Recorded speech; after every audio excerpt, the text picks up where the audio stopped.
దాదాపు 2.5 నెలలు దాటిపోయింది. ఏమనిపిస్తుంది మీకు? కాంగ్రెస్ పార్టీ అసలైన తెలంగాణ ఇప్పుడే వచ్చిందని చాలామంది మాట్లాడుకుంటారు. మీరు కూడా చెప్పారు ఇందిరమ్మ రాజ్యం అన్నారు, వచ్చింది. నెక్స్ట్ స్టెప్ ఏంది? మీరు కానీ దయాకర్ కానీ ఎక్కడ మీ ప్రాధాన్యత ఏది కాంగ్రెస్ పార్టీలో? ఇందిరమ్మ రాజ్యాన్ని దేశం లెవెల్లో ఎస్టాబ్లిష్ చేయడమే నెక్స్ట్ టార్గెట్. పార్లమెంట్ ఎన్నికలు వస్తున్నాయి, దానికి పార్టీని సన్నద్ధం చేస్తూ ఉన్నాం. తెలంగాణ రాష్ట్రంలో అధికారంలోకి వచ్చినాం, కానీ దేశంలో కూడా అధికారంలో రావాల్సినటువంటి అవసరం ఉంది. సరే, నాకు దయాకర్కు పదవులు రావాలి అనేటటువంటిది ఇంకా ఇప్పుడే కదా అధికారం వచ్చింది, కొంత సెట్ చేసేటటువంటి పనిలో ఉన్నారు. ఇప్పటికే పబ్లిక్ సర్వీస్ కమిషన్ చైర్మన్ నియమించిండ్రు, అదేవిధంగా స్టేట్ ఫైనాన్స్ కార్పొరేషన్కు రాజయ్య గారిని నియమించిండ్రు. తర్వాత ఇవాళ నిన్న మన ప్రెస్ అకాడమీ చైర్మన్ కూడా కొత్త ఆయన వచ్చినటువంటి పరిస్థితి ఉంది. కాబట్టి ఒక్కొక్కటి అపాయింట్మెంట్స్ అవుతాయి.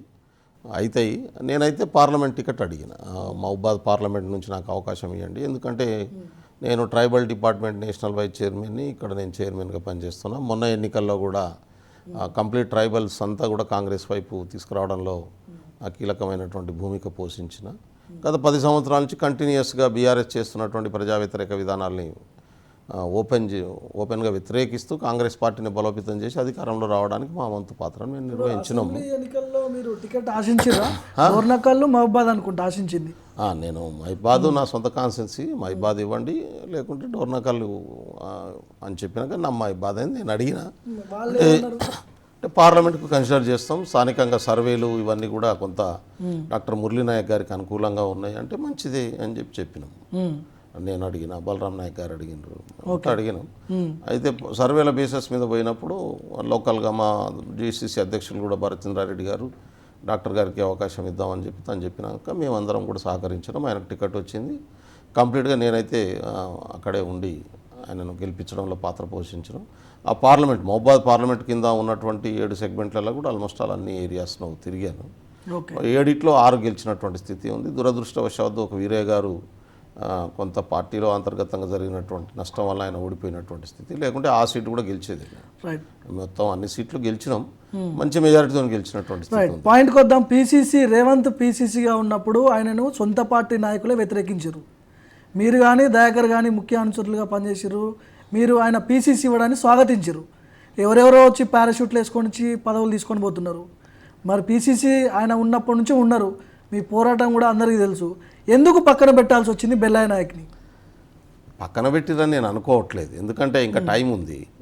ఇప్పుడు దయాకర్కు కానీ నాకు కానీ పక్కన పెట్టిరు అనుకోవట్లేదు. ఎమ్మెల్యే టికెట్లే రాలేదు వాస్తవం. ఎంపీ టికెట్ నేను అడుగుతా ఉన్నాను. అప్పుడు కూడా అష్యూరెన్స్ పార్టీ అధిష్టానం జాతీయ నాయకత్వం చెప్పినటువంటిది ఏంటంటే వీళ్ళు కన్సిడర్ టు యూ పార్లమెంట్ అని. జనరల్గా అందరికి అదే చెప్తారు, మేము పార్లమెంట్లో నిన్ను కన్సిడర్ చేస్తాం అనేటటువంటి మాటను చెప్తారు. అదే పద్ధతిలో కన్సిడర్ చేస్తారని అనుకుంటున్నాను నేను. దానికి ఏం, నేను మొన్న దయాకర్కు ఎమ్మెల్సీ వస్తుందని చెప్పి ఎక్స్పెక్ట్ చేసినాం. ఆల్మోస్ట్ ఆల్ ఫైనల్ అయిపోయింది. లాస్ట్ మినిట్లో అది ఎట్లా చేంజ్ అనేటటువంటిది మాకు కూడా తెలియదు. మహేష్ గారికి దయాకర్కి ఫస్ట్ ఫేజ్లో ఉంటుంది అనుకున్నాం. ఇప్పుడు వెంకట్ గారికి మహేష్ అన్నకి ఇద్దరికి వచ్చింది. సరే, వాళ్ళు కూడా డిజర్వ్ కదా, పార్టీ కోసం పనిచేసినటువంటి వాళ్ళే కదా. మహేష్ అన్న వర్కింగ్ ప్రెసిడెంట్గా ఉండి ఆయనకు టికెట్ రాకుండా కంప్లీట్గా అవుటెడ్గా బాధ్యత తీసుకొని ఎన్నికల్లో కూడా పనిచేసిండు కదా. ఎక్కడ కాంప్రమైజ్ కాకుండా బాధపడుకుంటూనే మేము నవ్వుకుంటూ చెప్పుకునేటోళ్ళం గాంధీ భవన్లో, బాధితుల సంఘానికి నువ్వు అధ్యక్షులు, మేమంతా కూడా జనరల్ సెక్రటరీకి ఉందాం అనేటటువంటిది. కాబట్టి కొన్నిసార్లు పార్టీ ఈక్వేషన్లో భాగంగా కొంత నష్టం జరుగుతుంది. సరే, ఇప్పుడైతే ఖచ్చితంగా అవకాశం వస్తుందని మేము భావిస్తా ఉన్నాం. సో అంటే వరంగల్ నుంచి దయాకర్ ఆశిస్తున్నాడు, మీరేమో మహబూబాద్ నుంచి ఆశిస్తున్నారు అనుకుంటా లోక్సభ. ఎస్. సో ఈసారి నమ్మకం ఉందా టికెట్ వస్తుంది? హామీ ఇచ్చిరని మీరు చెప్తున్నారు, ఆ హామీని కాంగ్రెస్ పార్టీ నిలబెట్టుకుంటుందా? ఖచ్చితంగా నాకైతే నమ్మకం ఉంది.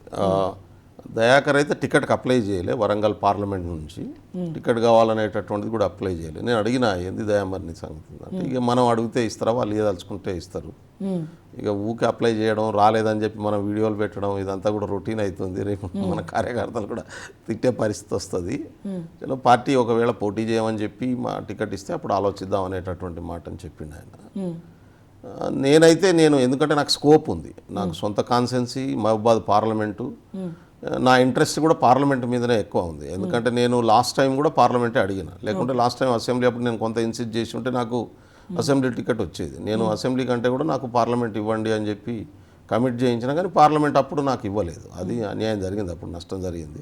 బహుశా నేను పార్లమెంట్లో ఉండి కొంత ఇంకింత బలంగా ట్రైబల్స్ని మొత్తం కాంగ్రెస్ వైపు దేశవ్యాప్తంగా తిప్పడంలో పాత్ర పోషించటం. ఎందుకంటే 47 పార్లమెంట్ స్థానాలు రిజర్వ్డ్ ఉన్నాయి దేశవ్యాప్తంగా. ఇప్పుడు మేము 3 సీట్లలో మాత్రమే కాంగ్రెస్ గెలిచింది.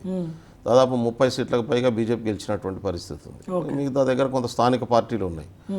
ట్రైబల్స్, దళితులు బేస్ ఓటు బ్యాంకు కాంగ్రెస్ పార్టీకి. ఈ వర్గాల నుంచి పార్టీ దూరం అయిన తర్వాతనే ఇవాళ దేశవ్యాప్తంగా పార్టీ నష్టపోయినటువంటి పరిస్థితి ఉంది. ఈ 2 వర్గాలు నిన్న కూడా తెలంగాణలో దళితులు, గిరిజనులు అవుట్రైడ్గా ఓన్ చేసుకున్న తర్వాతనే ఇక్కడ అధికారంలోకి వచ్చినాం మేము. కాబట్టి ఈ వర్గాల్లో మళ్ళీ డిస్సాటిస్ఫాక్షన్ రాకుండా చూసుకోవాల్సినటువంటి బాధ్యత రాష్ట్ర నాయకత్వం మీద ఉంటుంది. ఇప్పుడు ఈ వర్గాలు కంప్లీట్గా ఓన్ చేసుకొని పార్టీని అధికారంలో తెచ్చుకున్నప్పుడు గతంలో బీఆర్ఎస్ను కూడా చేసినటువంటి ఉన్నప్పటికీ దళిత బంధు అన్నది అయినా దళిత వర్గం ఇవాళ కాంగ్రెస్ వైపు వచ్చింది. ఇవాళ గిరిజనుల కోసం వాళ్ళు చాలా పనులు చేశారు. కొన్ని తండాల పంచాయతీలు కానీ ఇట్లా 10% రిజర్వేషన్లు కానీ తీసుకొచ్చారు. అయినా గిరిజనులు కంప్లీట్గా నా మాట విని ఇవాళ కాంగ్రెస్ వైపు వచ్చినటువంటి స్థితి ఉంది. కాబట్టి దాన్ని నిలబెట్టుకోవాల్సినటువంటి బాధ్యత రాష్ట్ర ముఖ్యమంత్రి గారి మీద ఉంటుంది. మా పిసిసి అధ్యక్షులు నిలబెట్టుకుంటారు. మీరు అన్నట్టుగా నేను కానీ దయాకర్ కానీ మేము పార్టీ లైన్తో పనిచేస్తాం. మాకు రేవంత్ రెడ్డి గారిని పిసిసి అధ్యక్షులుగా నియమించగానే మాకు వెంటనే నేను దయా పోయి ఆయన కంగ్రాచులేట్ చెప్పినాం. కంప్లీట్గా ఆయనతో నిలబడ్డాం. సరే, కొందరు భిన్నాభిప్రాయాలు మా సీనియర్ నాయకులు వ్యక్తపరచవచ్చు, కానీ పార్టీ నిర్ణయం తీసుకున్న తర్వాత అందరు గౌరవిస్తారు దాన్ని. సరే, ఒకరోజు ముందు ఒకరోజు వెనకాల అయితే మేమైతే పార్టీ లైన్ ఈ రోజు కూడా పార్టీ ఏ నిర్ణయం తీసుకుంటుందో ఆ నిర్ణయంతో పనిచేసుకుంటూ వస్తున్నాం. బెల్లయ్యనాయకి లోక్సభ టికెట్ ఎందుకు ఇవ్వాలి? బెల్లయ్యనాయకు ఉన్న అర్హత లేదు అసలు. బెల్లయ్యనాయకే ఎందుకు ఇవ్వాలి అంటే బెల్లయ్యనాయకు ఒక విజన్ ఉంది. మహబూబాద్ పార్లమెంట్ మీద విజన్ ఉన్నది. పూర్తిగా దేశవ్యాప్తంగా ఉన్నటువంటి గిరిజనుల మీద ఒక స్పష్టత ఉన్నది. 745 గిరిజన తెగలున్నాయి దేశంలో. ఇప్పటికీ మేము పాలించినా, బీజేపీ పాలించినా, ఇంకెవరు పాలించినా ట్రైబల్ డెవలప్మెంట్కి సంబంధించినటువంటి వాళ్ళు చాలా లోపాలు ఉన్నాయి. కేంద్ర ప్రభుత్వం ఎవరు పాలించినా ఈ దేశంలో 745 తెగలకు మధ్యన వ్యత్యాసం ఉంటుంది.